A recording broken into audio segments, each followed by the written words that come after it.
Pagi, Bu. Pagi. Pagi, Bu. Pagi.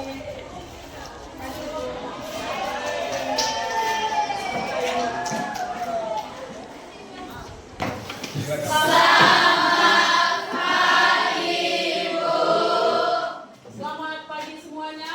Pagi, Bu. Silakan, Bu.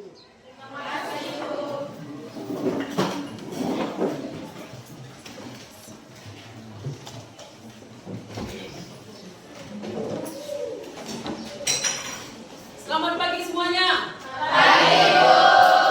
Masih semangat pagi ini? Masih, Bu. Siap menerima pelajaran PKN hari ini? Siap, Bu. Oke. Sebelum pembelajaran kita mulai, bagaimana? Paginya semua sudah rapi? Sudah, Bu. Oke. Kita berdoa dulu. Siapa yang pimpin doa? Sektus, silakan ke depan.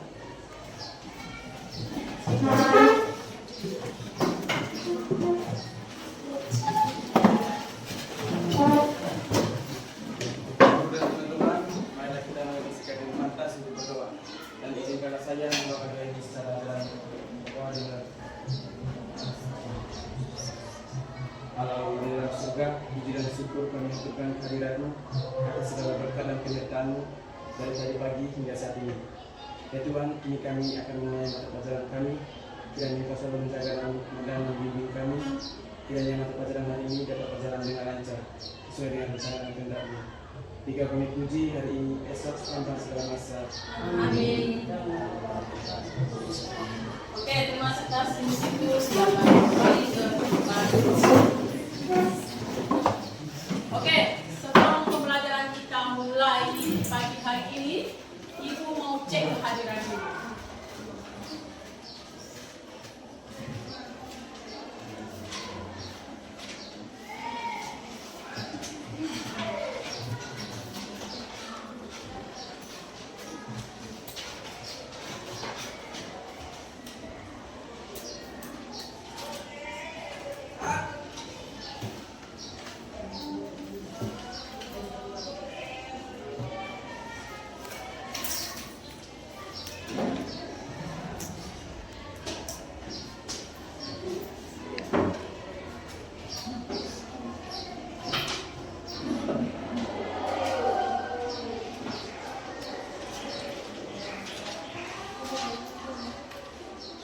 Albertiano, Hadir, Bu. Angelina, Hadir, Bu. Aurel, Hadir, Bu. Berdiana, Hadir, Bu. Janisa, Hadir, Bu. Elizabeth, Hadir, Bu. Emmanuel, Hadir, Bu. Flaviana, Hadir, Bu. Lorenciana, Hadir, Bu. Francisca, Hadir, Bu. Redolin, Hadir, Bu. Indah, Hadir, Bu. Kristiani, Hadir, Bu. Maria, Hadir, Bu. Mariana. Hadir, Bu. Oke, pada pagi hari ini semua anak-anak pada hadir. Berharap pada saat proses KBM ini nanti semua peserta didik atau semua anak-anak saya ini masih semangat. Semuanya sudah sarapan? Sudah, Bu. Betul. Oke, terima kasih. Nah, di sini sebelum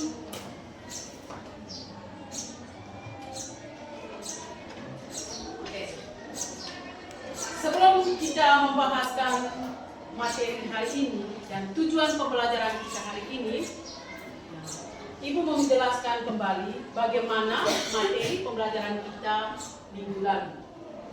Mungkin ada di antara kalian, materi minggu lalu itu adalah berbicara tentang bagaimana substansi hak dan kewajiban warga negara dalam Pancasila. Oke, anak-anakku, masih ingat tidak pembelajaran minggu lalu? Masih, Bu. Angkat tangan. Siapa yang? Tekla. Baik, terima kasih atas waktu dan kesempatannya. Jadi, pertemuan kali lalu kita telah belajar tentang substansi hak dan kewajiban warga negara dalam Pancasila. Di mana dijelaskan bahwa Pancasila merupakan ideologi yang mengedepankan nilai-nilai kemanusiaan. Dan dalam Pancasila terdiri 3 nilai, yaitu ada nilai dasar, nilai instrumental, dan nilai praktis. Sekian dan terima kasih. Oke, tepuk tangan dulu.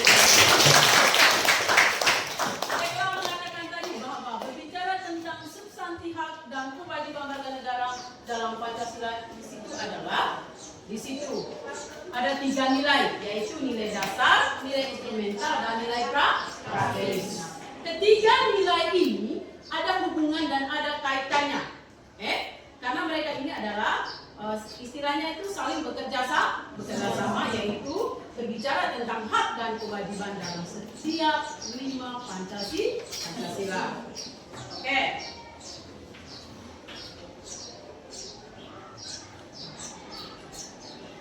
Coba perhatikan, anak-anakku sekalian, coba perhatikan gambar yang di depan ini. Coba.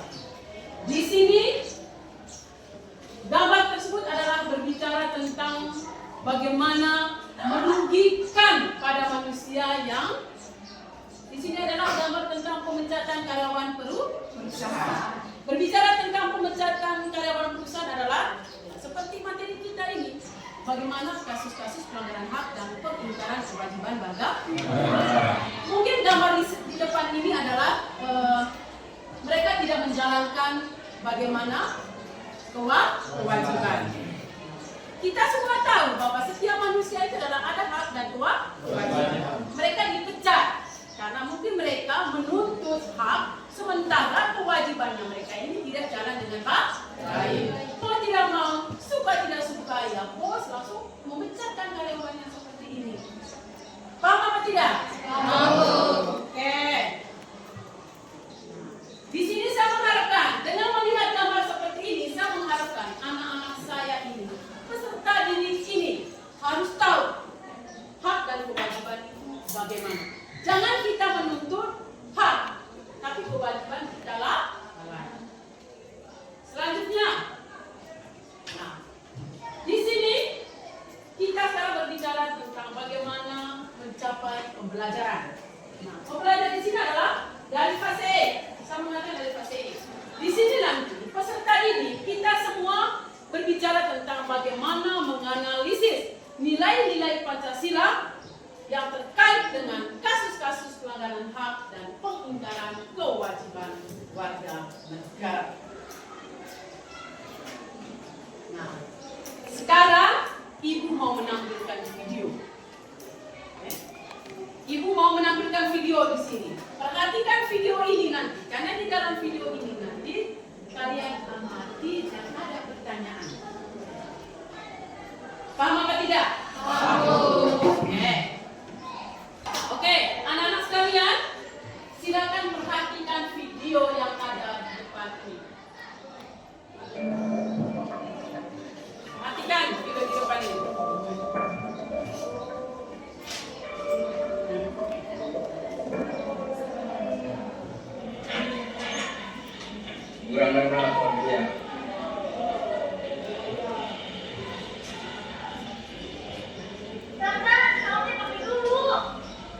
Udah kesiangan Bu, ini juga lagi buru-buru buat kalian yang berteman juga.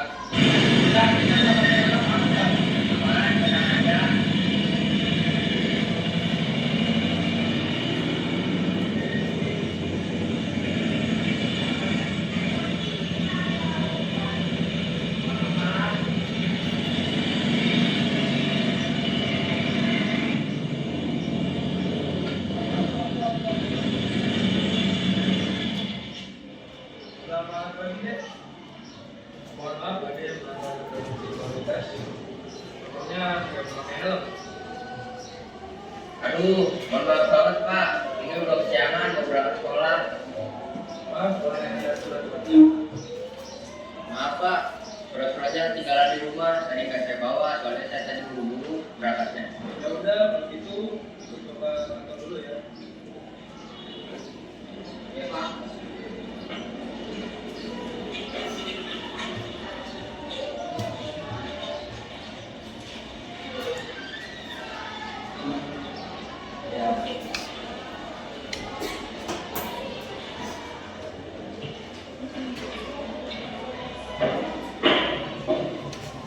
Kenapa ada yang pakai helm?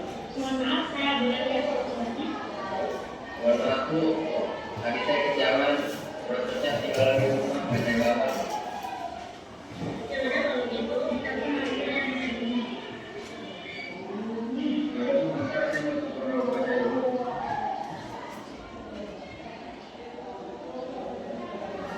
Orang bocah lagi sini kan Pak.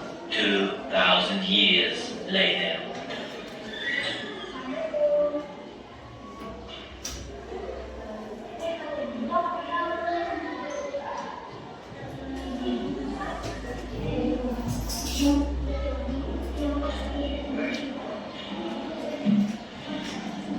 Mohon maaf Ibu, anak Ibu telah melanggar aturan lalu lintas dengan tidak memakai helm. Untuk itu boleh saya melihat surat-suratnya?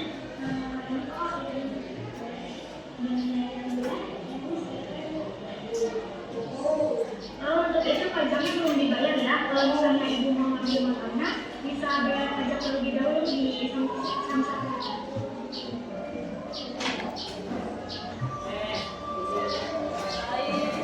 Baca baik-baik di bawah yang di depan ini.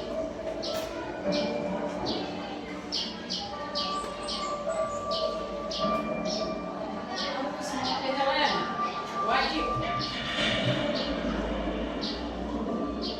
Kasus melanggar Undang-Undang Nomor 22/49.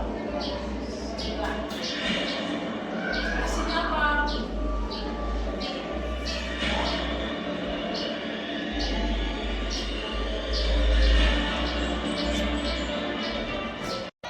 Oke, setelah kalian menonton video tadi, ada tidak dalam pikiran kalian pertanyaan-pertanyaan di sini? Ada tidak? Oke, coba menjawab pertanyaan ini.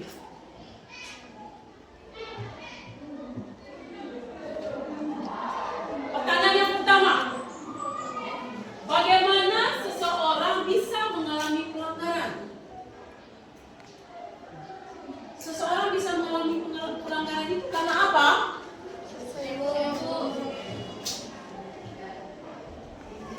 Maria, Baik, saya akan menjawab pertanyaan yang pertama, yaitu bagaimana seorang bisa mengalami. Baik, saya akan menjawab pertanyaan pertama, yaitu bagaimana seseorang bisa mengalami pelanggaran.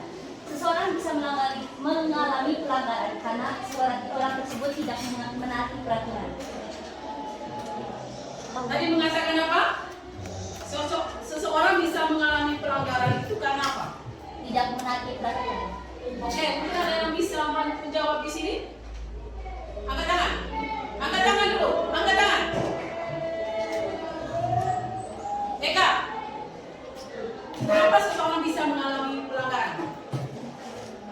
Kenapa? Terima kasih atas waktu dan kesempatannya. Ya, ini berkaitan dengan video tadi. Video. Nah.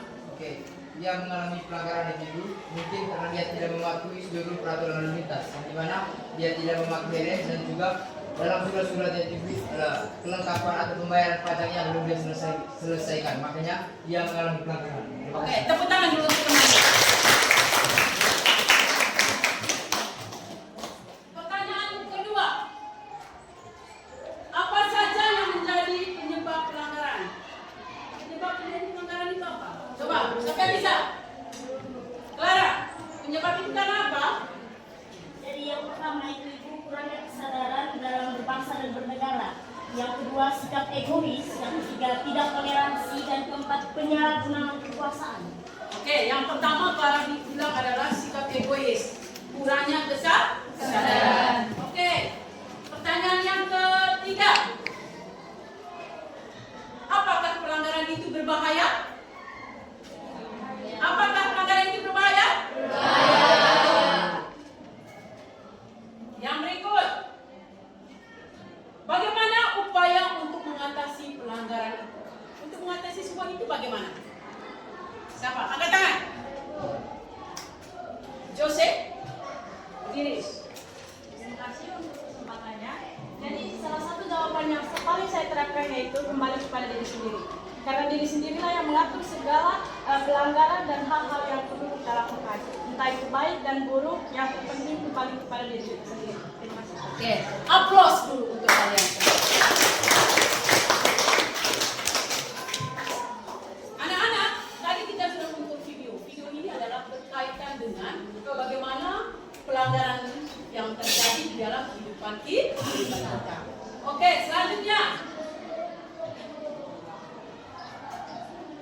Di sini saya mau menjelaskan bahwa berbicara tentang pelanggaran hak dan pengingkaran kewajiban warga negara masih begitu banyak yang terjadi. Contohnya adalah begitu banyak terjadinya korupsi. Betul atau tidak? Betul. Kalau bicara tentang korupsi, apa contohnya korupsi yang ada di dalam lingkungan sekolah kita ini? Khusus kamu yang peserta didik. Apa? Apa? Ya, ada juga yang mengatakan adalah korupsi waktu, korupsi uang kas. Yang berikut, di sini adalah pemberian upah buruh yang rendah. Apa maksudnya pemberian upah buruh yang rendah di sini? Pemberian Tekla, berdiri Tekla. Coba kau jelaskan di sini. Pemberian upah buruh yang dimaksud itu adalah pemberian upah terhadap tenaga kerja yang tidak sesuai dengan ketentuan UMR. Oke, terima kasih. Selanjutnya, sebelum kita masuk ke tujuan pembelajaran hari ini, seperti yang dari awal disampaikan, materi kita hari ini adalah masih berkaitan dengan materi minggu lalu. Oke. Sekarang sebelum masuk ke tujuan pembelajaran, bagaimana? Masih semangat? Masih. Semangat? Masih. Kita nyanyi dulu. Oke, silakan berdiri, kita nyanyi dulu. Nyanyi dulu.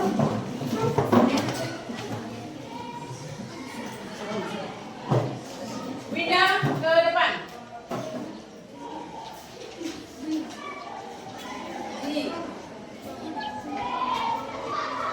Oke teman-teman, sebelum kita melanjutkan kita punya pelajaran, mari kita nyanyi bersama lagu Garuda Pancasila. Di mana lagu ini nanti kita harus semangat dengan mengangkat kaki dan tangan. Garuda Pancasila, Garuda Pancasila, akulah pendukungmu, patriot proklamasi, sedia berkorban untukmu. Pancasila dasar negara, rakyat adil makmur sentosa, pribadi bangsaku. Ayo maju, maju, ayo maju, maju, ayo maju, maju. Oke, tepuk tangan dulu. Makasih banyak ini. Silakan duduk. Masih semangat toh? Masih semangat. Ya, semangat. Apalagi berbicara tentang pelajaran PKN. Harus semangat. Selanjutnya, seperti yang disampaikan tadi, sekarang kita masuk ke tujuan pembelajaran. Di sini tujuan pembelajaran kita ada dua. Tujuan pembelajaran kita ada dua. Yang pertama adalah melalui kegiatan diskusi, peserta didik menganalisis nilai-nilai Pancasila yang berkaitan dengan kasus-kasus pelanggaran hak dan pengingkaran kewajiban warga negara. Tujuan yang pertama. Sekarang tujuan kedua. Perhatikan.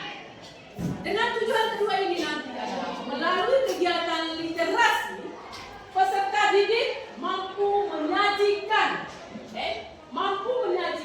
hasil analisis nilai-nilai Pancasila yang berkaitan dengan kasus pelanggaran hak dan pengingkaran kewajiban warga negara.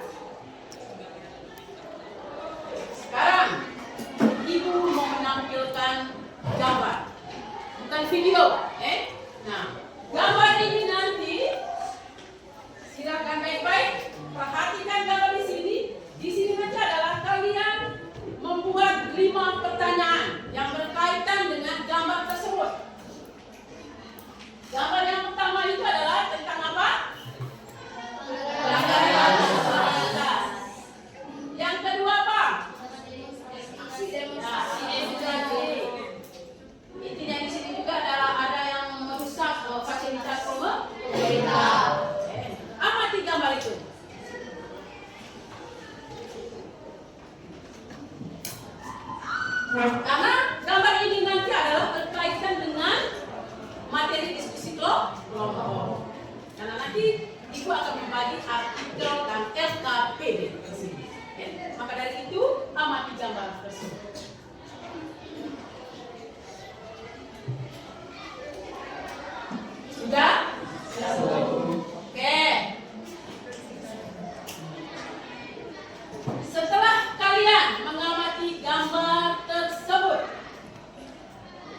yang ada dalam pikiran kalian? Pertanyaan apa yang ada di dalam pikiran kalian?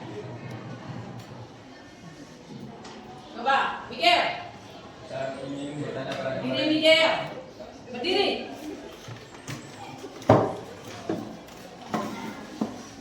Saya ingin bertanya pada gambar yang pertama, yaitu apa penyebab terjadinya pelanggaran lalu lintas? Oke, terima kasih. Silakan duduk. Pertanyaannya Miguel adalah apa penyebabnya terjadi pelanggaran lalu lintas? Ya, siapa yang bisa menjawab? Silakan berdiri.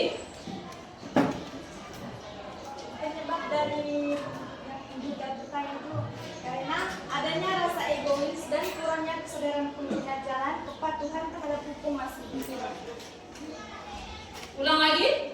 Adanya rasa egois dan kurangnya kesadaran pengguna jalan kepatuhan terhadap hukum masing-masing. Oke, adanya rasa egois. Nah, pertanyaan yang kedua. Ya, silakan. Oke, saya ingin bertanya, mengapa pelanggaran hak warga negara masih sering terjadi meskipun adanya peraturan yang jelas? Silakan angkat tangan semuanya. Oke, Reza. Pertanyaannya tadi adalah mengapa pelanggaran hak warga negara sering terjadi meskipun ada peraturan yang jelas di sini. Coba Reza. Saya akan menjawab pertanyaan dari Elis. Karena hal ini terjadi adanya sikap egois, lemahnya aparat penegak hukum, penyalahgunaan kekuasaan, ketidak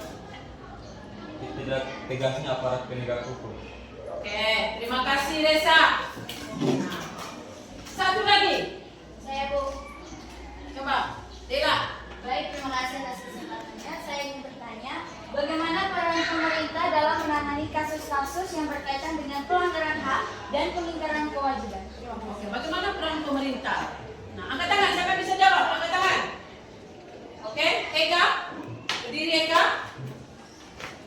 Oke, baik, terima kasih atas pertanyaan yang dilontarkan oleh Alias. Jadi ini pertanyaan tadi, bagaimana peran pemerintah dalam menangani kasus yang berkaitan dengan pelanggaran hak dan pengingkaran warga negara. Jadi upaya yang bisa dilakukan oleh pemerintah atau upaya yang bisa saya tawarkan untuk dilakukan oleh pemerintah itu yang pertama itu penerapan sanksi yang tegas. Mengapa demikian? Karena dalam masyarakat ada dua pola pemikiran. Yang pertama itu ada masyarakat yang bisa berubah apabila sanksi yang dia terima itu berat. Lalu yang kedua ada masyarakat yang bisa berubah walaupun tidak diberikan sanksi. Yang ketiga itu edukasi kepada masyarakat berkaitan dengan SDM. Kita tahu bahwa ketika kita mempunyai SDM yang tinggi, otomatis daya pikir kritis kita akan tersusun secara konseptual dan terstruktural. Yang dimana ketika kita memiliki SDM yang tinggi, otomatis kita juga mampu berpikir kritis terhadap aturan-aturan yang ada di negara ini. Sekian dari saya. Terima kasih.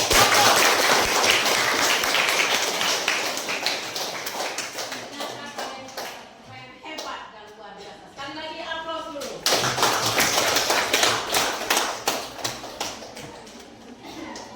Selanjutnya, perhatikan lagi gambar tersebut. Apa penyebabnya dari semua? Dari semua itu terjadi penyebab itu karena apa? Karena apa?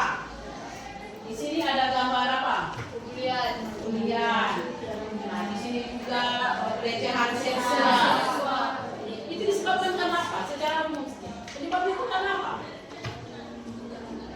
Elvira, coba bisa menjawab. Penyebab dari semua itu karena apa? Oke, saya akan menjawab penyebab dari semuanya ini yang terjadi. Yang pertama saya akan menjelaskan bahwa Indonesia adalah salah satu negara hukum dan di mana Indonesia itu memiliki peraturan serta undang-undang yang sudah tertera dan sudah disahkan oleh Presiden. Jadi menurut saya ini adalah kelalaian dari pemerintah yang tidak mempertegaskan lagi peraturan-peraturan dan undang-undang untuk masyarakatnya. Sekian dan terima kasih. Oke, terima kasih.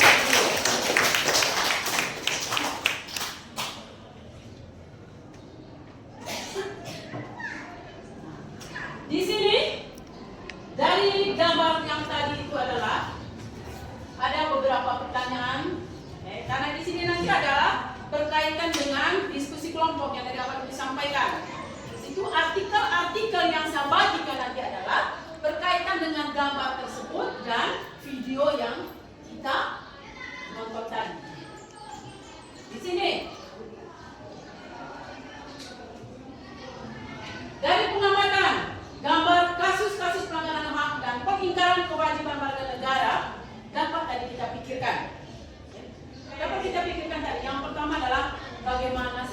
itu bisa terjadi. Dan penyebabnya itu karena apa? Sudah itu, apakah melalui literasi kita mampu menganalisis nilai-nilai Pancasila yang terkait dengan hak dan kewajiban warga negara yang merugikan manusia dengan benar? Yang ketiga, apakah melalui diskusi kita mampu menganalisis solusi terhadap kasus-kasus pelanggaran hak dan pengingkaran kewajiban warga negara yang merugikan bagi manusia dengan tepat? Pertanyaan-pertanyaan inilah yang selalu ada di dalam pikiran.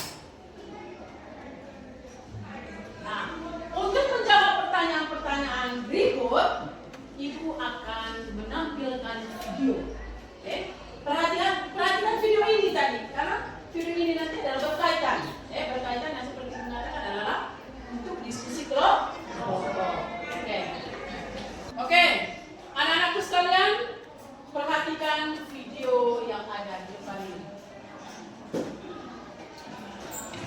Para pejabat daerah di Nusa Tenggara Timur diduga melanggar protokol kesehatan sejumlah tempat hiburan malam dan TikTok melanggar peraturan sejumlah makanan kafe di Banjarmasin saat itu dipaksa petugas dan sebuah langsung dibakar. Kabupaten Banyuwangi.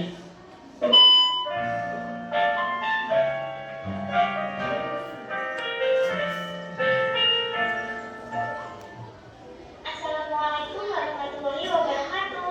Halo teman-teman, apa kabar? Semoga kalian semua selalu dalam keadaan sehat ya. Di video ini saya akan membahas mengenai contoh kasus pelanggaran hak dan pengingkaran kewajiban warga negara di masa PPKM. Sebelum masuk ke pembahasan contoh kasusnya, terlebih dahulu kita harus mengetahui apa sih pengertian pelanggaran hak dan pengingkaran kewajiban. Pelanggaran hak itu sendiri adalah setiap perbuatan seseorang atau sekelompok orang, termasuk aparat negara, baik disengaja maupun tidak disengaja, atau kelalaian, membatasi dan atau mencabut hak asasi manusia seseorang atau kelompok orang yang dijamin oleh undang-undang. Dan pengertian pengingkaran kewajiban adalah tidak melakukannya sebuah tanggung jawab yang harus dilakukan oleh seseorang. Nah, berikut ini adalah contoh kasus pelanggaran hak dan pengingkaran kewajiban warga negara di masa PPKM yang saya ambil dari internet. Para pejabat daerah di Nusa Tenggara Timur diduga melanggar protokol kesehatan saat menghadiri acara di Pantai Wisata Kota. Polisi sedang mendalami dugaan pelanggaran prokes karena menciptakan kerumunan. Di dalam momen ketika para pejabat tinggi Nusa Tenggara Timur sedang berpesta di Pantai Wisata Otan, Kecamatan Semau, Kabupaten Kupang, terdapat panggung musik serta meja-meja makan yang jaraknya berdekatan. Walau banyak yang menggunakan masker, namun kerumunan tetap tercipta. Acara ini merupakan pengukuhan tim percepatan akses keuangan daerah yang dihadiri Gubernur Victor Buntil Maiskodat dan wakilnya Joseph Naisoi serta hampir seluruh bupati dan wali kota NTT. Video ini tersebar di media sosial dan menuai beragam komentar karena digelar di tengah pandemi. Polisi kini sedang mendalami dugaan pelanggaran protokol kesehatan dalam acara yang dihadiri oleh para pejabat ini. Pemirsa, Joy Putri, selebgram dan TikTok yang sempat viral di jagat media sosial akibat melanggar peraturan PPKM level 4 saat pesta ulang tahun divonis bersalah dalam sidang justisi pada Kamis siang. Joy Putri divonis membayar denda 12 juta rupiah. Selebgram TikTok Julia Eka Putri atau Juli Putri menghadiri sidang justisi di Kecamatan Bebas Utara Kamis siang. Dalam sidang justisi ini, Hakim Pengadilan Negeri Bekasi menyatakan terdakwa bersalah terkait pesta ulang tahun yang dilakukan saat masa perpanjangan pemberlakuan PPKM level 4. Hakim menjatuhkan vonis denda sebesar 12 juta rupiah selesai dan 20 hari kurungan kepada Juli Putri. Majelis Hakim juga menjatuhkan sanksi ke pihak hotel yang memfasilitasi lokasi pesta ulang tahun dengan denda sebesar 17 juta rupiah. Baik pihak Juli Putri maupun pihak hotel sendiri menerima putusan hakim dan meminta maaf kepada masyarakat luas atas tindakan yang dilakukannya. Sebelumnya, video pesta ulang tahun yang dilakukan Juli Putri di sebuah hotel bintang 5 di Bekasi, Jawa Barat viral di media sosial. Perayaan ulang tahun ini sempat menjadi perbincangan dalam PPKM level 4. Razia protokol kesehatan dilakukan ke sejumlah tempat hiburan malam di wilayah Enkot, Distrik Jayapura Selatan, Kota Jayapura pada Jumat malam. Hasilnya petugas masih mendapati sejumlah tempat hiburan malam menerima pengunjung. Sanksi tegas diberikan, yaitu penutupan sementara selama sebulan. Jika sanksi ini dilanggar, maka izin usaha akan dicabut. Hanya dibatasi buka hingga pukul 22.00 waktu Indonesia bagian tengah. Sejumlah rumah makan dan kafe di Banjarmasin terpaksa ditutup paksa petugas dan seluruh pengunjung dibubarkan. Tindakan ini menyusul diterapkannya pemberlakuan pembatasan kegiatan masyarakat atau PPKM oleh Satgas Penanganan COVID-19 pemerintah Kota Banjarmasin mulai 11 hingga 25 Januari 2021. Akibatnya petugas dari Polres Banjarmasin dibantu Kodim 1007 Banjarmasin langsung menindak tempat usaha yang melanggar jam malam dan menimbulkan kerumunan di sejumlah titik di Kota Banjarmasin. Jika terus melanggar, Satgas menyatakan tidak segan untuk menutup sementara tempat usaha. Video hajatan yang digelar oleh seorang anggota DPRD Kabupaten Banyuwangi di Desa Kalibaru Wetan, Kecamatan Kalibaru, Banyuwangi, Jawa Timur, viral di media sosial. Dalam video berdurasi 5 dan 27 detik itu, para tamu tampak tidak menjaga jarak sosial serta tidak mengenakan masker. Acara yang berlangsung hingga malam hari tersebut juga menghadirkan pentas musik yang memicu kerumunan. Kini kasus hajatan pesta pernikahan anggota DPRD dari Partai Persatuan Pembangunan tersebut tengah diselidiki kepolisian. Sejumlah pemuda yang tengah berkerumun ini kocar kacir melarikan diri saat dibubarkan Satgas COVID-19 di kawasan Pasar Turis, Kabupaten Tangerang, Banten Minggu malam. Dua pemuda tanpa masker yang sebelumnya kabur diberi sanksi push up 20 kali. Selain itu, petugas memberi teguran keras kepada pemuda lainnya yang melepaskan masker.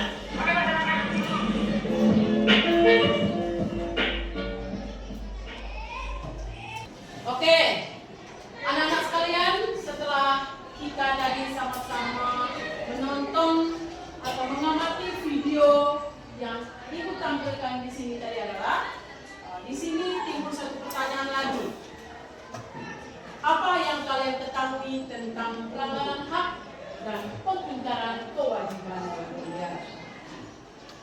Apa yang kalian ketahui tentang pelanggaran hak dan pengingkaran kewajiban warga negara? Cynthia. Baik, terima kasih atas kesempatan dan waktu yang telah diberikan kepada saya.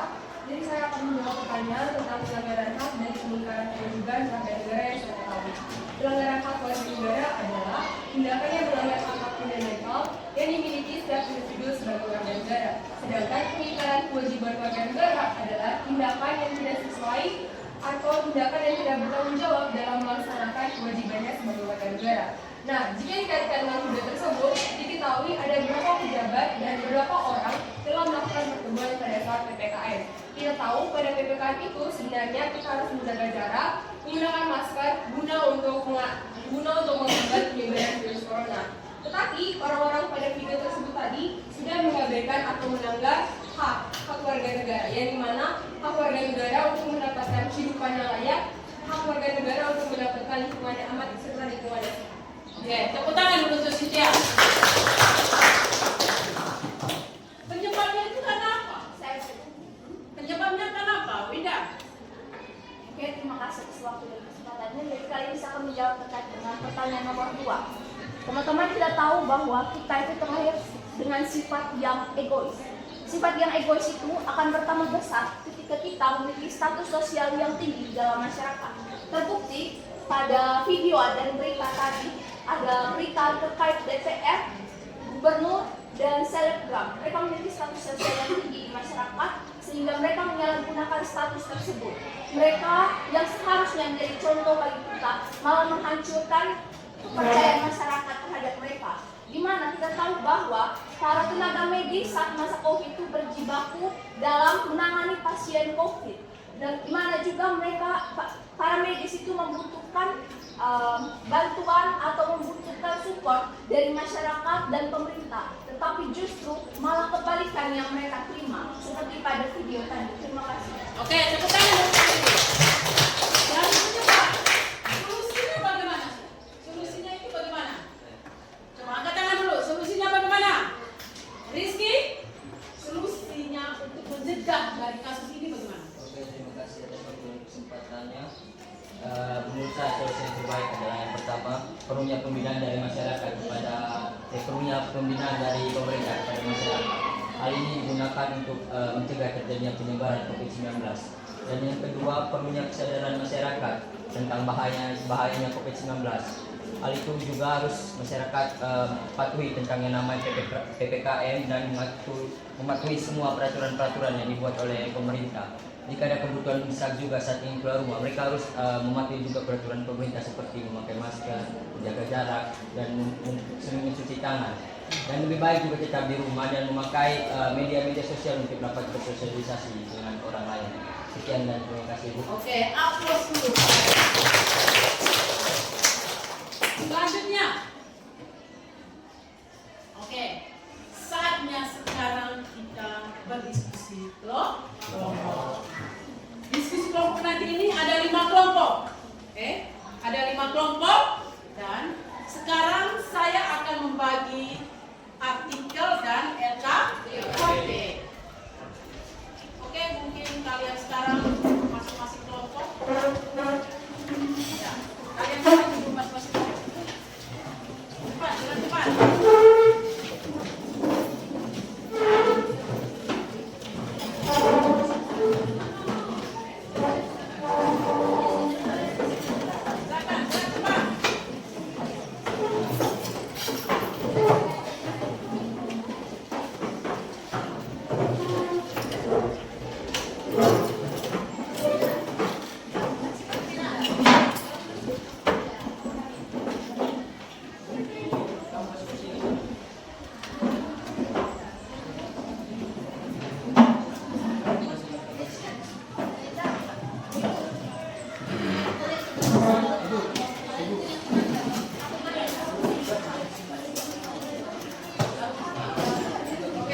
Oke, silakan.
Sekali lagi, silakan berdiskusi kelompok di situ yang berkaitan tentang kasus pelanggaran hak dan pengingkaran kewajiban warga negara. Tadi Ibu sudah menampilkan video, sudah menampilkan gambar, dan Ibu sudah membagikan LKPD dan nanti silakan berdiskusi.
dan tetap waspada saudara sepanjang.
Oke, anak-anakku semuanya, untuk diskusi kelompok sudah selesai.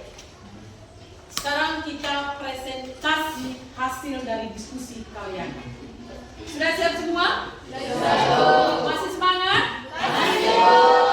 Oke, kelompok satu silakan mempresentasikan hasil diskusi kalian.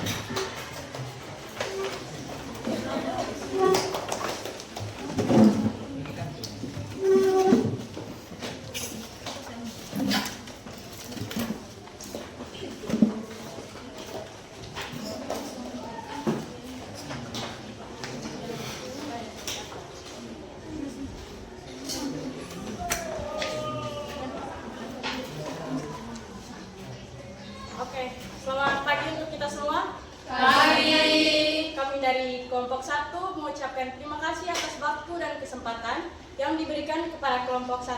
Terlebih dahulu saya mengucapkan, memperkenalkan diri saya dan kelompok saya. Saya Yose, ini Tekla, ini Nona, saya Netrin, dan saya Ruli, dan saya Indah. Baik, kami akan memulai presentasi kami kepada teman saya mempersilakan. Jadi teman-teman, topik pembahasan kita pada hari ini tentang kasus pelanggaran hak dan pengingkaran kewajiban warga negara. Kelompok 1 mengangkat 4 kasus. Yang pertama ada kasus perundungan atau bully, yang kedua ada diskriminasi agama, yang ketiga ada kekerasan dan pelecehan seksual, dan yang keempat adalah aksi teroris. Kasus perundungan ini merupakan kasus yang melakukan kekerasan fisik, baik mental, baik di dunia nyata maupun di dunia sosial. Yang kedua adalah diskriminasi agama. Diskriminasi agama ini perlakuan berbeda terhadap setiap orang dikarenakan agama atau keyakinan yang dianutnya berbeda. Yang ketiga merupakan kasus kekerasan dan pelecehan seksual. Nah, kasus kekerasan dan pelecehan seksual merupakan suatu tindakan atau ancaman yang mengarah pada tindakan seksual tanpa persetujuan dari si korban. Sedangkan aksi terorisme merupakan aksi melakukan tindakan teror yang menimbulkan ketakutan dalam upaya meningkatkan suatu tujuan, terutama tujuan politik. Baik teman-teman, setelah kita mengangkat atau mendengar kasus-kasus yang telah diangkat dari kelompok 1, dari kasus tersebut juga ada penyebab kenapa kasus itu terjadi. Yang pertama adalah sikap egois dan mementingkan diri sendiri. Yang kedua, kesadaran berbangsa dan bernegara yang rendah. Yang ketiga, tidak toleran. Dan yang keempat, penyalahgunaan kekuasaan. Ada juga penyebab, maka juga ada solusi. Maka solusinya akan saya berikan kepada teman saya. Jadi yang solusinya yang pertama itu meningkatkan pemahaman masyarakat tentang hak dan kewajiban melalui pendidikan yang mencakup etika, hukum, dan nilai-nilai demokrasi. Ini dapat memengaruhi ketidaktahuan sebagai salah satu penyebab pelanggaran. Yang kedua itu dengan adanya penegakan hukum yang kuat. Pemerintah itu harus menegakkan hukum yang kuat terhadap warga negaranya yang telah melanggar aturan. Yang ketiga, pengawasan dan akuntabilitas. Pemerintah atau lembaga yang terikat harus mengawas warga negara yang telah melanggar aturan yang telah dibuat menurut undang-undang. Yang keempat itu pendidikan layanan publik dengan baik. Memastikan bahwa pemerintah memenuhi kewajibannya untuk menyediakan layanan publik seperti pendidikan, kesehatan, dan keamanan, sehingga warga negara dapat menikmati hak-haknya. Yang kelima itu kesadaran sosial dan partisipasi aktif. Mengajak masyarakat untuk lebih aktif partisipasi dalam proses politik dan pemerintah. Kesadaran sosial yang tinggi akan mendorong warga negara untuk menjalankan kewajiban dan mempertahankan hak-haknya. Baik teman-teman, itu saja hasil diskusi dari kelompok 1. Mungkin dari saudara-saudari di sini ingin bertanya, waktu dan kesempatan kami berikan.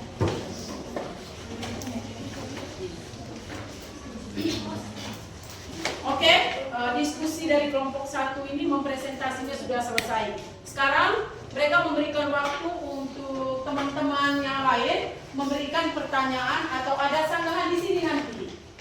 Nah, silakan, siapa memberikan pertanyaan untuk kelompok 1? Coba saya beri waktu Eka dulu. Eka silakan memberikan pertanyaan. Oke, baik, terima kasih atas waktu dan kesempatan telah diberikan kepada saya. Jadi topik pembicaraan kita pada pagi hari ini itu mengarah kepada pelanggaran hak dan pengingkaran kewajiban warga negara. Sebelum kita masuk ke poin yang lebih spesifiknya lagi, saya akan menjelaskan berkaitan dengan poin yang universalnya, yang dimana kita semua tahu bahwa negara kita Indonesia adalah negara hukum, yang dimana seluruh tindakan kita itu di bawah hukum. Jadi ketika kita semua tahu bahwa tindakan kita itu dilandasi oleh hukum, lalu mengapa sampai terjadi adanya pelanggaran-pelanggaran tersebut? Kira-kira yang menjadi penyebab dari semua ini adalah apakah pemerintah yang kurang menerapkan atau mendisiplinkan masyarakat warga negaranya, atau kira-kira masyarakat Indonesia yang mempunyai SDM rendah sehingga tidak bisa berpikir kritis terhadap aturan-aturan yang ada di negara kita? Terima kasih. Baik, terima kasih untuk pertanyaan dari saudara Eka. Baik, saya akan menjawab pertanyaan dari saudara Eka. Jadi tadi inti pertanyaannya itu apakah yang membuat negara Indonesia padahal ini mempunyai dasar hukum, tapi masih ada warga negara Indonesia yang melanggar tentang hukum? Apakah kelalaian pemerintah atau dari diri masyarakat sendiri? Jadi saya akan menjawab dua. Yang pertama itu kelalaian pemerintah. Oke, manusia itu tidak ada yang sempurna. Bahkan pemerintah sekalipun pejabat, sekalipun presiden, dia tidak sempurna. Dia punya kesalahan. Berarti ada dua ketentuan antara kelalaian pemerintah atau sistem pemerintahan yang buruk. Dan yang berikutnya dari masyarakat. Tadi sudah dijelaskan pada penyebabnya. Yang pertama karena sikap egois dan mementingkan diri sendiri. Semua manusia ini ada sikap egoisnya. Segi apapun bentuknya, tindakannya atau perilakunya, manusia itu egois. Entah dia terapkan egoisnya itu baik atau buruk, atau salah atau benar, tapi manusia itu egois dan mementingkan diri sendirinya.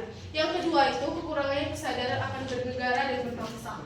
Dia kurang mengetahui Indonesia itu ada negara hukum. Dia kurang mengetahui bahwa Indonesia itu ada peraturan yang menegakkan tentang pelanggaran hak dan pengingkaran kewajiban. Yang ketiga itu tidak toleran. Indonesia ini memiliki berbagai bentuk atau berbagai ras atau berbagai agama yang ada di sini, tapi dia tidak sadar akan pentingnya toleran. Dan yang keempat, menyalahgunakan kekuasaan. Saya rasa semuanya sudah tahu kekuasaannya. Kalau ada uang, maka ada barang. Kalau ada uang, maka ada kekuasaan. Begitu prinsip di Indonesia itu masih sangat miris tentang hal dan kekuasaan. Jadi itu yang dari kelompok 1. Sekian dan terima kasih. Oke.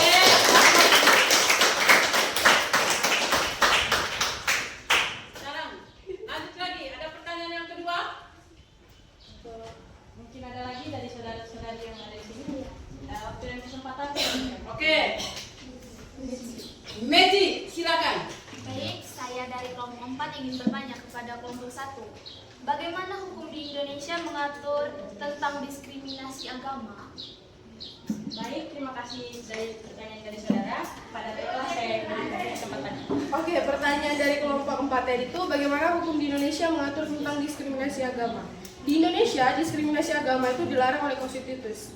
Undang-Undang tahun 1945 menjamin kebebasan beragama bagi setiap warga negara. Selain itu, terdapat berbagai undang-undang seperti nomor 39 tahun 1999 tentang hak asasi manusia, yang dimana warga Indonesia membebaskan masyarakat Indonesia memeluk dan meyakini agamanya tanpa diskriminasi. Sekian dan terima kasih. Oke, jawabannya itu puas atau ada sanggahan dari kelompok lain? Puas. Mungkin ada yang membantu di sini? Jawaban dari Meji tadi? Atau sudah puas? Eka? Nah, coba. Eka di sini mau? Menyangkal, oke. Oke, silakan.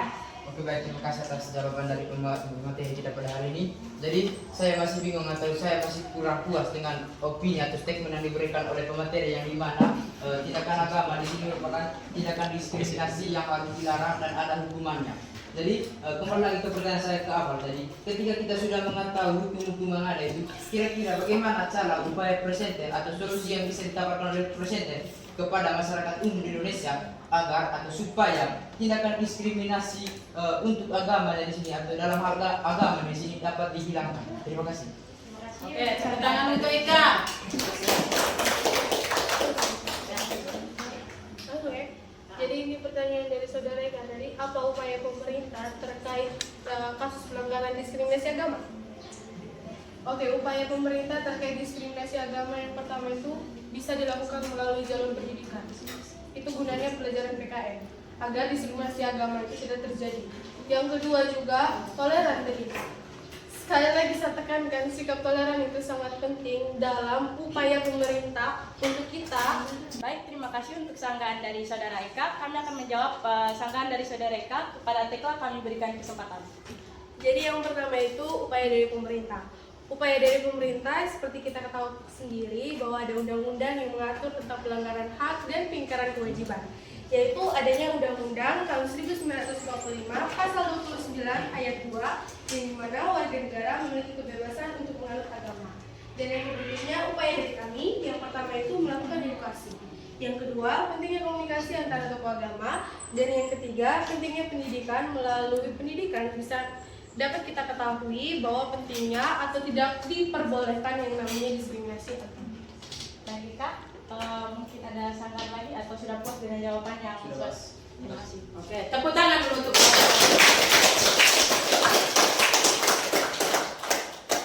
Baik saudara-saudari, sekian dari presentasi kami kali ini. Mohon maaf jika tutur kata yang kami ucapkan tidak sesuai dengan saudara-saudari yang ada di sini. Sekian dan terima kasih. silakan kembali ke tempat. Lanjut.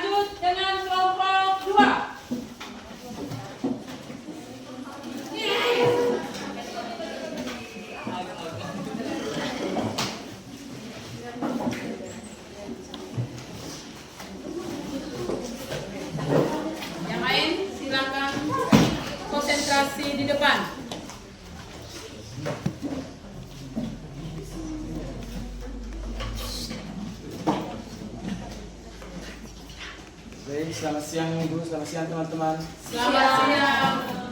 Perkenalkan, kami dari kelompok 2 ingin mempresentasikan hasil diskusi kami. Namun sebelum itu, izinkan kami memperkenalkan nama kami terlebih dahulu. Perkenalkan, nama saya Sixtus Fiangelo. Saya Kristina Putri Zumat. Saya Mariana Poli Astrid. Saya Theodorus Liang Seragam. Saya Fiodi Suryati. Saya Francisca Penyadela. Saya Winda. Baik, kami akan mempresentasikan hasil diskusi kami kepada teman kami. Silakan.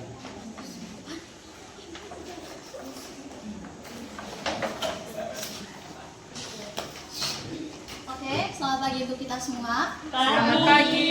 Jadi, materi yang akan kita bahas pada hari ini itu adalah tentang kasus pelanggaran hak dan pengingkaran kewajiban warga negara Indonesia. Di mana kasus yang akan kami ambil di sini adalah kasus-kasus yang memang sering terjadi di Indonesia. Kasus yang pertama adalah diskriminasi agama. Kita tahu karena adanya perbedaan yang berkaitan dengan agama menyebabkan adanya tindakan diskriminasi yang biasanya dilakukan oleh pihak-pihak yang mendominasi. Nah, tindakan-tindakan seperti ini tentu memiliki faktor penyebabnya. Yang pertama, ketidakpahaman. Ketidakpahaman di sini adalah ketidakmampuan seseorang untuk memahami bahwa pentingnya kita menjaga toleransi dalam kehidupan. Yang kedua, politik dan kekuasaan, di mana politik dan kekuasaan ini selalu menjadi salah satu penyebab di mana diskriminasi itu terjadi, status sosial dan kekuasaan. Yang ketiga adalah identitas sosial. Identitas sosial ini juga berhubungan dengan identitas sosial, di mana pihak yang memiliki identitas sosial yang tinggi akan melakukan diskriminasi terhadap pihak-pihak lain yang dianggap tidak memiliki status sosial yang sama. Yang keempat adalah media dan representasi, di mana media dan representasi ini akan menjadi sumber edukasi. Namun, yang sering kita temui dalam kenyataannya bahwa media selalu menampilkan ide-ide atau apapun itu yang berkaitan dengan diskriminasi, sehingga hal yang buruk itu yang seharusnya tidak diserap oleh masyarakat malah menjadi salah satu faktor yang menyebabkan adanya diskriminasi. Dan yang terakhir adalah sejarah konflik. Sejarah konflik ini berhubungan dengan tindakan dominasi karena adanya perbedaan tadi. Nah, yang kedua kita akan belajar tentang solusi. Yang pertama dengan melakukan edukasi sehingga menimbulkan kesadaran. Edukasi ini perlu dilakukan oleh pihak-pihak seperti pemerintah dengan melakukan sosialisasi. Yang kedua, promosi toleransi. Promosi toleransi ini juga bisa berasal dari sosialisasi.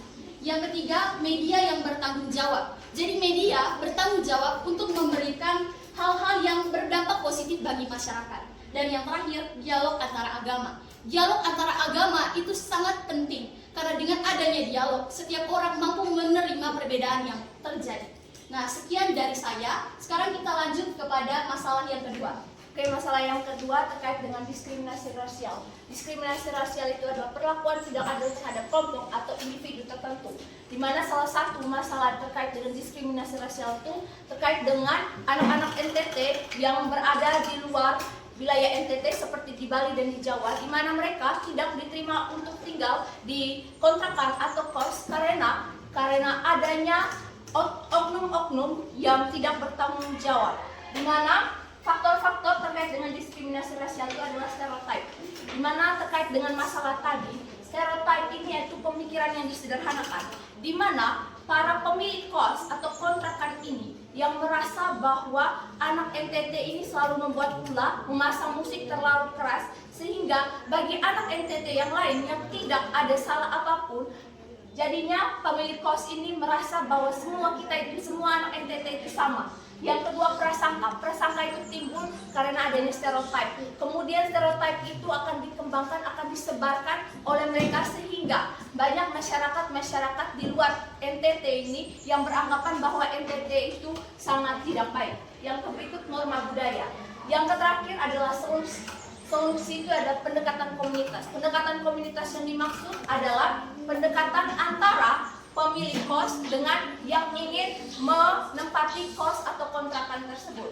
Yang berikut, advokasi hukum. Advokasi hukum yang dimaksud adalah apabila pendekatan komunitas ini tidak berhasil, maka akan dijalankan advokasi hukum. Yang dimana kita tahu bahwa di undang-undang adanya kesempatan untuk mendapatkan tempat tinggal yang layak. Dan di hukum itu sudah dicanangkan atau ditetapkan. Dan yang terakhir adalah pemitraan atau dialog. Dialog antara hukum, antara pemilik kos dengan yang ingin menyewa kos atau kontrakan tersebut. Sekian dan terima kasih. Oke, yang berikut diskriminasi sosial teknologi, salah satunya itu penyalahgunaan teknologi. Jadi penyalahgunaan teknologi merupakan penggunaan teknologi yang disalahgunakan untuk melakukan tindakan kriminal ataupun kejahatan. Dan untuk contoh-contohnya akan dijelaskan oleh teman saya. Jadi contoh dari penyalahgunaan teknologi ini yang pertama pelecehan. Baik, yang berikut diskriminasi sosial teknologi. Salah satunya itu penyalahgunaan teknologi. Jadi penyalahgunaan teknologi merupakan penggunaan teknologi yang disalahkan untuk melakukan tindakan kriminal maupun kejahatan. Untuk contoh-contohnya akan dijelaskan oleh teman saya. Baik, contoh dari penyalahgunaan teknologi yang pertama itu pelecehan yang dilakukan secara online melalui media sosial, seperti mengirim pesan kepada korban yang bermuatan kasar, mengganggu dan mengancam korban. Yang kedua, cyber stalking, yaitu menguntit, memantau korban melalui sistem pengawas atau perangkat pelacak. Yang ketiga, cyberbullying, yang itu perundingan yang dilakukan secara online lewat media sosial dan game online. Adapun faktor dan solusi dari diskriminasi sosial teknologi, yang pertama faktor. Pertama, bias dalam data. Yang kedua, desain sistem. Yang ketiga, regulasi lemah. Kedua, solusi. Yang pertama, diversitas tim pengembang. Yang kedua, audit dan pengujian bias. Dan yang ketiga, kebijakan. Dan terakhir, edukasi dan kesadaran. Baik, sekian presentasi dari kelompok kami. Mungkin ada teman-teman yang ingin bertanya atau menyanggah.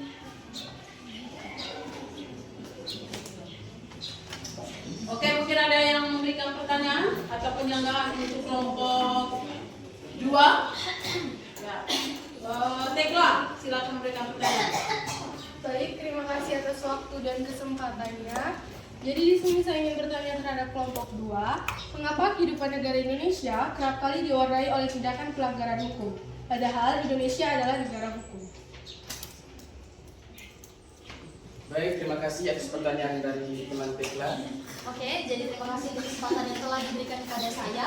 Jadi di sini saya akan menjawab pertanyaan dari teman kita Tekla. Di mana pertanyaannya tadi, kenapa kehidupan negara Indonesia kerap kali diwarnai dengan tindakan pelanggaran hukum, sedangkan Indonesia adalah negara hukum? Yang pertama, kita perlu mengetahui bahwa pelanggaran hukum terjadi karena kurangnya kesadaran yang dimiliki oleh masyarakat, karena kurangnya SDM atau sumber daya manusia.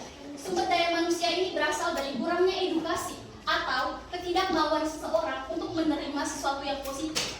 Nah, kenapa kehidupan Indonesia kerap kali diwarnai dengan pelanggaran seperti ini? Nah, hal ini tentu karena sikap egois. Seringkali kita mengatakan dari awal pembelajaran tadi karena sikap egois. Sikap egois ini tidak hanya dilakukan oleh masyarakat awam, bahkan pemerintah yang memiliki wewenang itu sendiri itu melakukan tindakan seperti ini. Sehingga pelanggaran ini akan terus terjadi, diawali dengan pihak pemerintah sendiri yang sudah pernah melakukan atau sering kali melakukan tindakan seperti itu. Seperti contohnya tindakan korupsi. Pasti masyarakat akan berpikir seperti ini, jika pemerintah saja melakukan tindakan seperti ini, lalu bagaimana dengan masyarakat? Sehingga masyarakat berspekulasi bahwa tindakan seperti ini adalah tindakan yang mungkin bisa diwajarkan. Oke, sekian dari saya. Apakah teman Tekla bisa menerima pernyataan tersebut? Terima kasih. Mungkin ada teman-teman yang lain untuk bertanya. Oke, baik, terima kasih atas waktu dan kesempatan yang telah diberikan kepada saya. Pada kesempatan ini saya ingin bertanya kepada pemateri. Jadi simpel saja pertanyaan saya. Menurut pemateri, apakah negara Indonesia ini masih pantas disebut sebagai negara hukum dan negara merdeka? Ketika kita sudah melihat problem-problem yang dijelaskan oleh pemateri tadi, bahwa masyarakat itu masih kurang merdeka karena adanya diskriminasi. Terima kasih. Saya boleh menjawab. Jadi terima kasih atas waktu dan kesempatannya. Jadi kali ini saya akan menjawab terkait dengan pertanyaannya. Dimana kita itu adalah negara hukum. Kita itu masih bisa pantas disebut sebagai negara hukum. Kenapa? Meskipun banyak persoalan, karena kita itu dilahirkan memiliki kekurangan dan kelebihan. Kekurangan dan kelebihan itu yang menyebabkan hukum-hukum itu ada. Maka dari itu, namanya hukum pasti akan ada kekurangan kekurangannya. Jadi terima kasih. Mungkin ada yang mau menambahkan? Atau mungkin teman Eka masih kurang puas terkait dengan jawaban? Silakan disambung. Terima kasih atas waktu dan perkenalan lagi. Jadi saya kurang puas dengan pernyataan Anda. Jadi simpel atau muncul satu kutipan pertanyaan di kepala saya itu, kira-kira menurut Anda bagaimanakah cara supaya hukum di Indonesia atau tindakan diskriminasi di Indonesia itu tidak akan datang di waktu yang berlanjutan, atau singkatnya sampai kapan tindakan diskriminasi di Indonesia itu akan habis atau akan hilang? Terima kasih.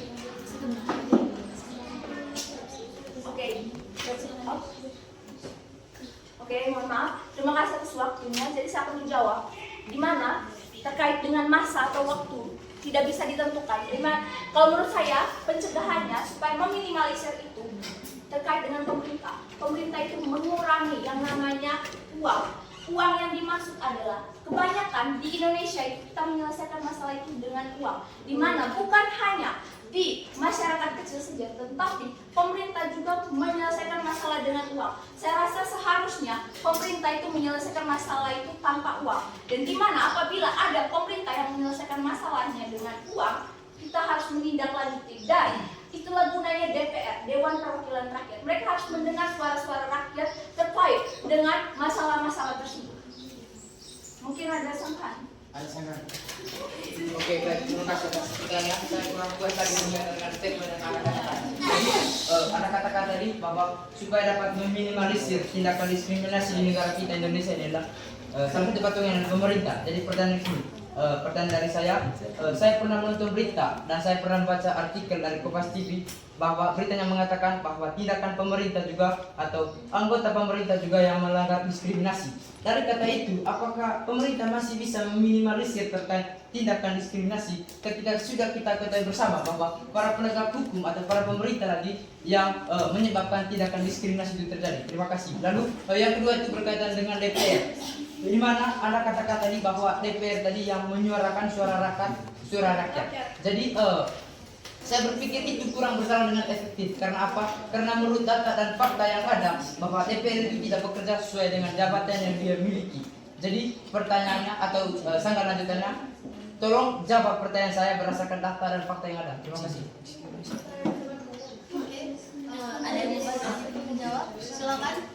Tidak, jawab dulu dari kelompok 2 terkait dia punya sanggahan baru saya kasih masuk. Oke, kelompok 2 silakan menjawab. Jawab pertanyaan dari Eka. Jadi menurut kami diskriminasi untuk di Indonesia itu mungkin tidak akan bisa hilang karena percuma kita memperbaiki beberapa oknum, tetapi masih ada sisa-sisa oknum yang melakukan tindakan diskriminasi. Mungkin ada teman-teman yang ingin menambahkannya lagi. Ya, biar saya.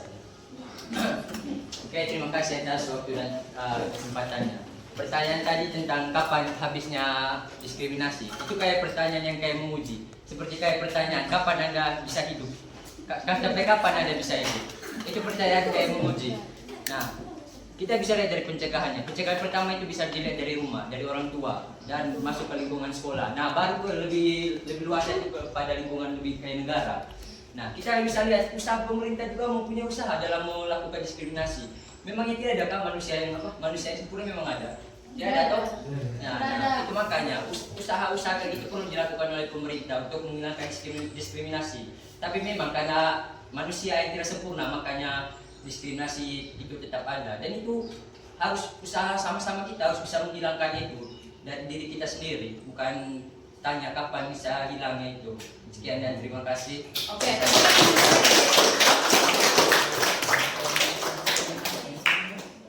Bagaimana, mungkin ada kelompok lain yang mau menambahkan pertanyaan ini? Atau ada yang mau menjawab? Oke, silakan. Mau menambahkan dari Rizky Kira. Jadi tadi teman saudara Eka bilang minta apa buktinya dan kenyataannya. Jadi begini teman Eka, kalau bicara tentang politik ya, kalau diminta sesuai kenyataan itu, kenyataannya akan sangat berbanding balik dengan apa yang dikatakan oleh oknum-oknum yang lebih berkuasa dari kita. Intinya sejak diskriminasi ini terjadi karena penyalahgunaan kekuasaan, dan itu semua kembali lagi terhadap kekuasaan, uang. Dan kalau bicara tentang kenyataan itu akan berbanding balik dengan apa yang sudah disahkan dalam undang-undang. Bolehlah dikatakan seperti itu. Terima kasih. Oke, kita putar lagi.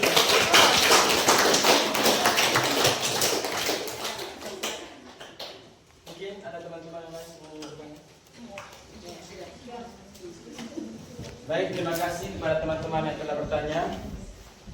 Kurang dan lebihnya materi yang kami paparkan, kami mohon maaf. Dan atas perhatian teman-teman kami ucapkan terima kasih. Oke.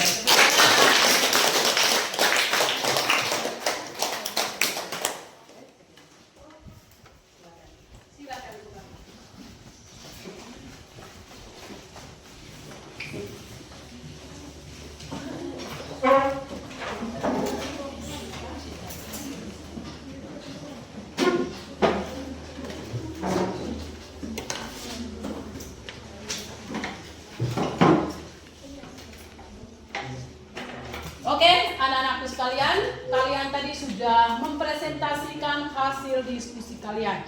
Nah, setelah Ibu amati, kalian ini adalah anak-anak penerus bangsa yang hebat dan luar biasa. Ibu perhatikan kembali lagi bahwa di sini apa yang kamu sampaikan, ya tolong ditindaklanjut. Tindak lanjut dalam arti masing-masing kita sudah tahu hak dan kewajiban. Jika kamu melanggarkan kewajiban, berarti siap menerima sanksi. Nah, apalagi berkaitan dengan kasus-kasus pelanggaran hak dan pengingkaran kewajiban warga negara. Sekali lagi, aplaus untuk kalian. Oke. Dengan berakhirnya diskusi kelompok hari ini, ya, saya mengajak satu peserta didik untuk merefleksikan kegiatan yang sudah kita atau merefleksikan proses pembelajaran kita pada pagi hari ini. Ya, saya silakan Sera berdiri di depan untuk menyampaikan.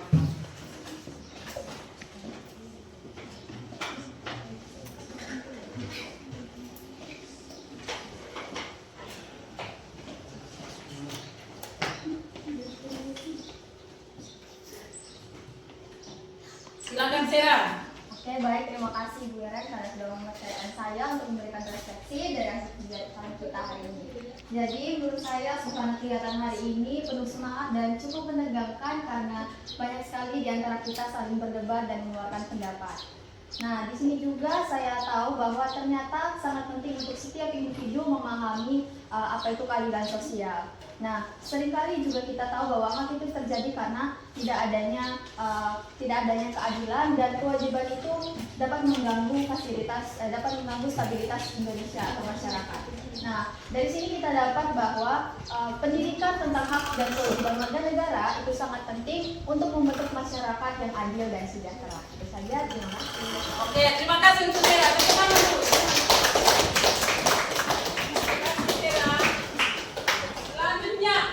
Selanjutnya saya panggil lagi satu peserta didik untuk membuat kesimpulan. Kesimpulan di sini adalah tentang pelanggaran hak dan pengingkaran kewajiban warga negara atau tentang bagaimana pembelajaran kita hari ini menurut siapa yang berani berdiri di depan ini? Oke, Gani, silakan.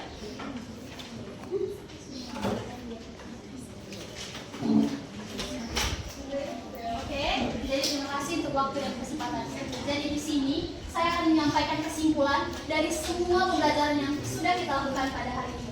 Yang pertama-tama, saya ucapkan terima kasih juga kepada Ibu Iren karena sudah menyampaikan materi yang cukup membantu kita memahami betapa pentingnya penegakan hak dan tidak boleh adanya pengingkaran kewajiban dalam suatu warga negara. Nah, pada pembelajaran sebelumnya kita sudah mempelajari tentang apa saja kasus-kasus pelanggaran yang sering terjadi di dalam kehidupan sehari-hari. Melalui kasus tersebut, kita semua berdiskusi untuk menemukan kira-kira apa faktor penyebab, terus solusi dari semua diskusi yang sudah kita lakukan. Nah, sehingga dapat disimpulkan bahwa sebagai warga negara, khususnya kita sebagai pelajar, seharusnya mampu menyadari bahwa begitu besar peran kita sebagai penerus bangsa untuk bisa menjauhi tindakan pelanggaran-pelanggaran yang nanti dapat merusak negara kita Indonesia. Sekian dari saya, terima kasih.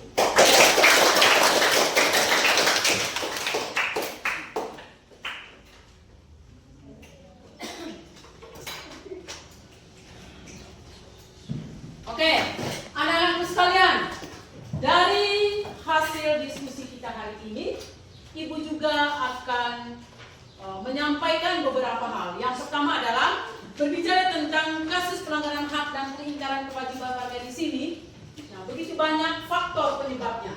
Ibu mempertegas lagi bahwa faktornya itu begitu banyak. Yang pertamanya itu adalah seperti kalian tadi menyampaikan pada diskusi itu karena sikap egois.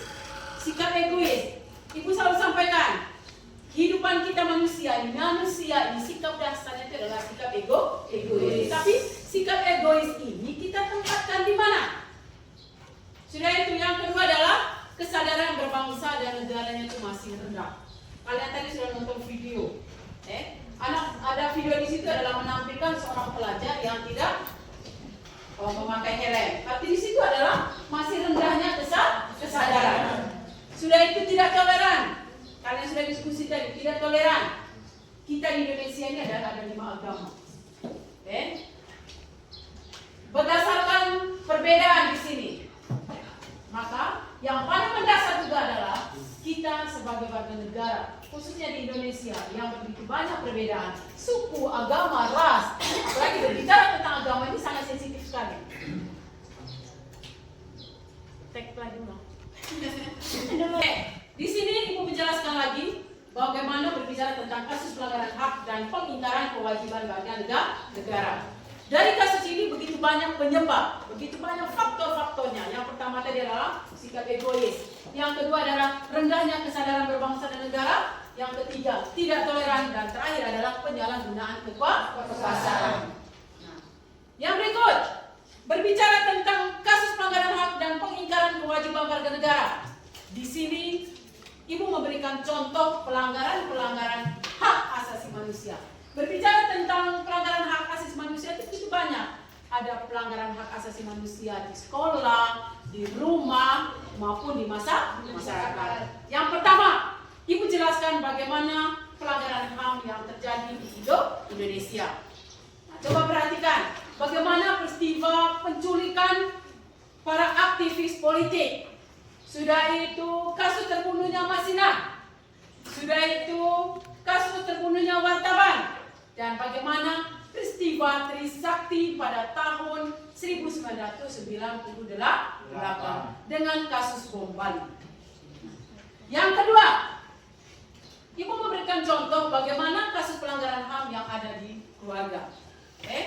Bagaimana? Yang pertama adalah orang tua memaksa keinginan kepada anaknya. Sudah itu bagaimana orang tua menganiaya anak. Dan sebaliknya juga, bagaimana anak menganiaya orang tua. Dan majikan memperlakukan asisten rumah tangganya ini sebenar-benar dan tidak mempedulikan hak-haknya. Lanjut. Nah, contoh kasus pelanggaran HAM di lingkungan sekolah. Yang pertama di sini adalah oknum guru melakukan kekerasan fisik kepada siswanya. Yang kedua, bagaimana kakak kelas atau saya mengatakan adalah oknum senior melakukan tindakan kekerasan fisik terhadap junior. Dan bagaimana kamu perhatikan selama ini begitu banyak. Kalau kamu nonton video, nonton di televisi, banyak sekali siswa-siswi ini yang melakukan tawuran. Tawuran itu adalah antara sekolah yang berdekatan juga. Kita tidak tahu itu disebabkan karena apa. Nah, itu semua adalah pelanggaran HAM. Nah, yang berikut, bagaimana pelanggaran HAM di masyarakat? Nah, berbicara tentang pelanggaran HAM di masyarakat di sini, yang pertama ini adalah sering terjadinya pertikaian antar kelompok. Betul apa tidak? Betul. Sudah itu penculikan bayi, Labuan Bajo. Sekarang kota premium, orang bilang kota pariwisata. Begitu banyak juga. Sudah ada di Labuan Bajo penculikan bayi. Yang berikut adalah pembunuhan. Pembunuhan, kalian masih ingat tidak? Kasus pembunuhan yang ada di Waterfront kemarin. Nah, itu adalah pelanggaran HAM dan merusak fasilitas negara. Nah, yang berikut, di sini juga di dalam kehidupan masyarakat sering sekali ditemukan adanya pengingkaran kewajiban. Berbicara tentang pengingkaran kewajiban itu adalah kita sering temukan.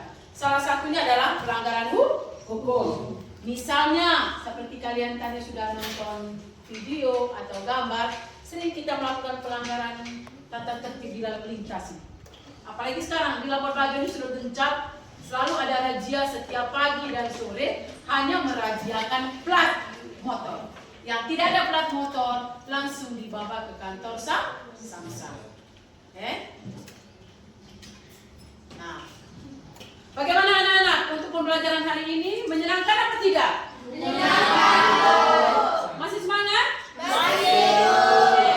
Kalau anak-anak masih semangat, Ibu akan memberikan soal post-test untuk mengukur kemampuan kalian. Kalian tadi sudah mengatakan bahwa kalian masih semangat, bahwa materi yang kita pelajari hari ini adalah kalian sudah paham. Maka dari itu, Ibu akan memberikan soal post-test untuk mengukur kemampuan kalian. Sudah siap? Siap, Bu. Oke, Ibu akan membagikan soal itu.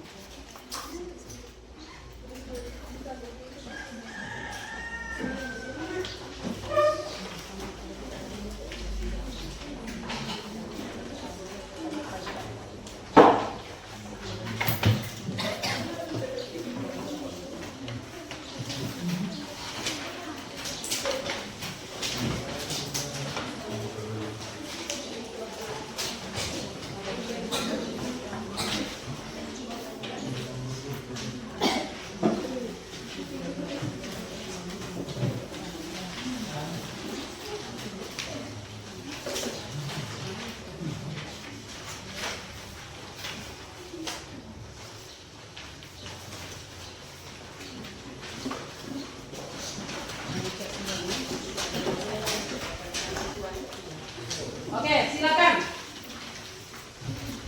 Silakan menjawab soal post-test.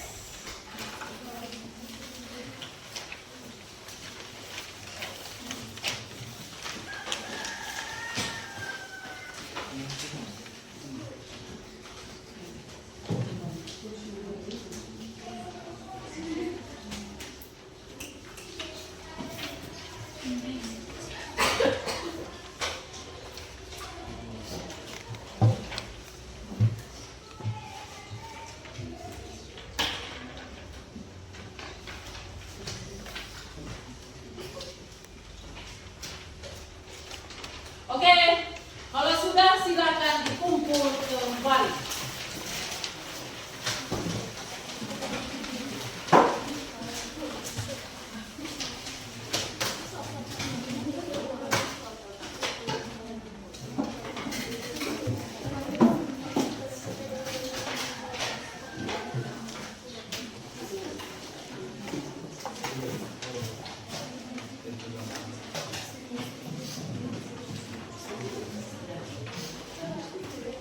Oke, semuanya sudah kumpul? Sudah, Bu. Sudah semua?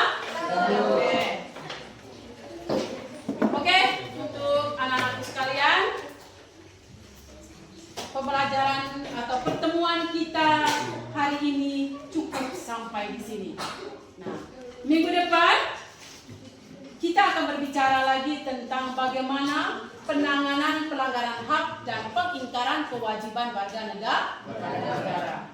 Oke, sebelum kita mengakhiri pertemuan kali ini, masih semangat untuk menyanyi? Masih semangat menyanyi? Silakan berdiri, kita nyanyi lagi. Nyanyi lagi.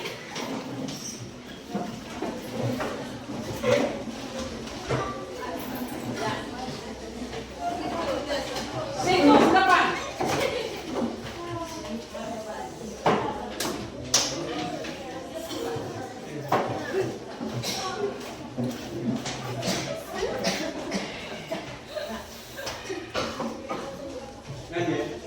Semangat. Oke, situs. Gas.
izinkanlah saya membawa doa ini secara ajaran saya, yaitu ajaran Kristen Protestan.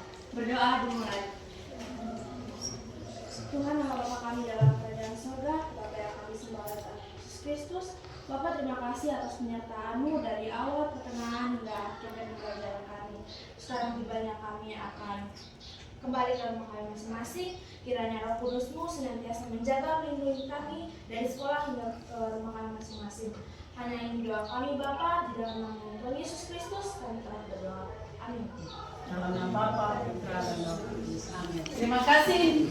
Silakan duduk kembali. Oke anak-anak, kegiatan kita sudah selesai. Harapan ibu adalah kalian tetap anak-anak yang baik, anak-anak yang hebat, karena kalian adalah penerus bangsa. Nah, terima kasih atas kerjasamanya hari ini. Selamat pagi untuk kalian semua. Ya, tepuk tangan.